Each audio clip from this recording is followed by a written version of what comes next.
Ia whaatalo whaatu whonga mōle nei tula o le uli wha malo te whori tapo inga le tinu, ia wafo i se wa inga I tala mōle nei aso malo wha whonga mai. Mo tal tumua, fuanga mo se maa wha manatu mo whanua tanu ele o whailonga ina I puke kohe. So tanga le wa taina ma le tikuki ele te tawana tawhia. Ta alonga whautuanga le champina le Super Bowl Jordan Mailata, I tupulanga talvo Pasifika a wore fefe, tofu sami, a awao le a au. Te whaafanga mai al whalau te leino ni tala. O fuafuanga e whaustia se maa wha manatu mo tuunga maueleni ngoa o iai whanua tanu I puke kohe o kilani saute. Wa amtaina I talanoa ngā whanau ia po ainga Māori. O ia tuunga mauele o whailunga ina o le tele o pepe Māori. Wa umi tele o na avema whati ngā. I le to tele o tangata ino fuanga I tua ia o kilani saute. E peona lipo tia le Local Democracy Reporting. E lima tau a whianga lau tele o la whaia, e amataina e a inga o I la tau o lango mau I nei tunga mau e rau whailunga ina.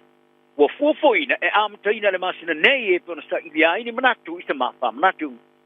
O le whaiunga fausia se mawha manatu sa whaia e tubula mai. I le lo mia ino le tus whaitau o Dr. Robert Bartholomew, o le wawhema le lua se fulu.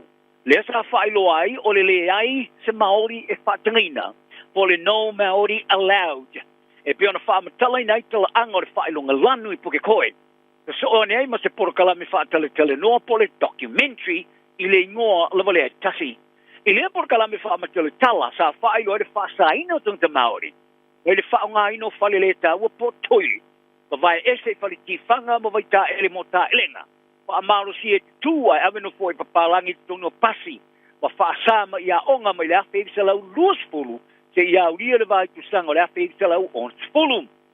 O tamaiti sa whanola ma le whaamai o le misela, diphtheria, televivini, ma le tuberculosis, ta lango mau I tunga mau ele o whailonga ina. O le whonu tanga mua mo tanga te lau tele mo se maa whaamanatu sa whaamata whaialea, le aso whareile te wai. O tau tino le pāne mia Christopher Luxon, e tele se ngā lua ngai au I le malo na whaiale mai ai o le whai ki tio le nongolango I le whai ngā malo. O ia nei, I ni whaalinga o langona. O whaalinga o langona e lua muli nei le Taxpayers Union Kuria, ma le One News Varian Polls o whailo ai. O le ama whaia vaenga whaile I tuanga vali, po I tuanga ia, o na latu whaavaina sa whainga malos o whatasi. O le taiulo le Labour Chris Hipkins o whaapopo whailona langoina I le avea ma se pārimia. Ta whaaria election, o le ungo ne whaaringa o langona o se whailo le o le tūlanga o iai le whaalongona o tangata kiwi. Mai e tā ua whoi ua whetā iai tangata mo le vai te mo le wheteu o te mao inga maua. Maua mana na o ai le whainga malo e fō ia le tūlanga mo I la tau. O te ena ko election is te tāpanga mo ia Hipkins mo David Seymour e ave sea mai ma le kāpeneta. O le tāpanga Hipkins mo le tai o le pātia le acte ave sea o te ming star. So wailo na tau mwhai e ave le tāvali o le sipi I le stepu o le pāle mene I le asona naf. I se sa ini ngā tūpe au noa le mas whatananga a le fofonga talai o le mota. O se mafile o sa ia morianga o le ava malosi ma le ave tāwa le whatamala te loe le whano le ola. O se taulele ina ua palasi la lo mai lunga o le whale o le tāwale Napier I le solusu fito te sema tua whema le lupo whaa. O Riff Kaka, e tosu to sanga, sa tia I lunga o se whaamalu lunga o le whale o le tāwale mai Marewa, I le teimi sa palasi I lalo lunga o le tele I mga alo Nuffield Avenue. Wharia leo leo. Ta latu sai se mafine luas mal to sanga I Napier le asona nafi I le sotanga ma le fa lave. O ia fa mo le atu lai lumor fa ma stonga fa tu mano I Napier I le sto luas fulo le masina nei o February. O le sotanga sai na mala kukiere te tau na fa au lave ina ai pe tau fia mai se tu no na tolu mo se fainga paanga. O le turanga le nasa fa alia le suso o por matanga lu ngata o por vai fa fo saina kuo jangun. A o whaailoa e ta o ti te ero tonga, I le luso le latu te tununga, I le pāremia, background. I le tali vesili ma le vaengo tala le Associate Press te winga I atu malunga o le mano di sila, e tusa ma le asi singa Brown I saina le vazonei, ta whaaria e kuo, o le atu uki, o se pāanga whapitoa saina I le Pasifika, sauke.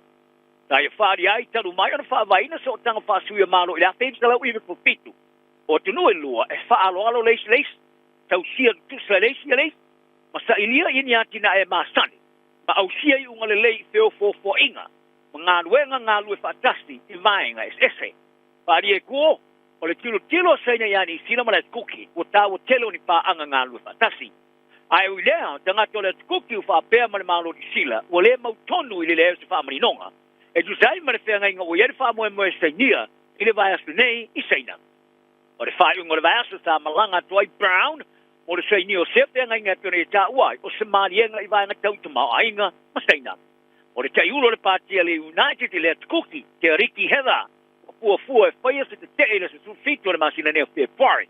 A sanga te inga brown. Ta ia longo ile le tori sila e whoringa mai ua pule tu e brown I te ngata o le kuki. O whaapeane o I o le tai. E na te whaia so se mea mana wai. O le isi tamai tai whai puro le tua ngai a le Democratic Party, Tina Brownie. O sa unia a wai le te. O ia ta wai e leo man malama ia Brownie le upu. O le whaamaoni. I te alonga o Jordan mai lata, so soani le awal Philadelphia Eagles, o le manu malo e le Kansas City Chiefs, I le Champini, o le Super Bowl, I le Faspulu, le Lufululua, I le aso Nafi lea I New Orleans, ma ave ai masilua I tamata alo Australia manu malo ai I le Champini. Ta ia longa o le vai o Fasalalunga, ta whainga tauna ia mauni upu e whaamatala ina I le manu malo mawai. O le whaalua I leo na ta alo le Eagles mo le Super Bowl, o le whaalua e fwoi leo na talo e mai lante asu e ngā Champini, I le tau sanga lua whi mare lua, le sa whai ina e fwoi le Chiefs. He sa whaate ia ina o whea ngai male au whaili poti le mai ai o le manu malo na nafi. I lona whaari ai, e leini upu e mwhena whaamatali nai lona whaalongona. A petai, sa ia mawhai ono fwoi nani nai whautuanga mo tupulanga televo, sa wisiningia, e tau au lea, e fia whaatai tai a te a patino le tupulanga mani Pasifika. Ta ia whaari ai le wango tala le ESPN, a ora fi pepe tau mwhai ta alo ta longa, a ora fi pepe le maale lemo, toku sami, ma awa o mai ele au, a wai te ea lawa ilunga mai so semea, e te manao e te fia whaia.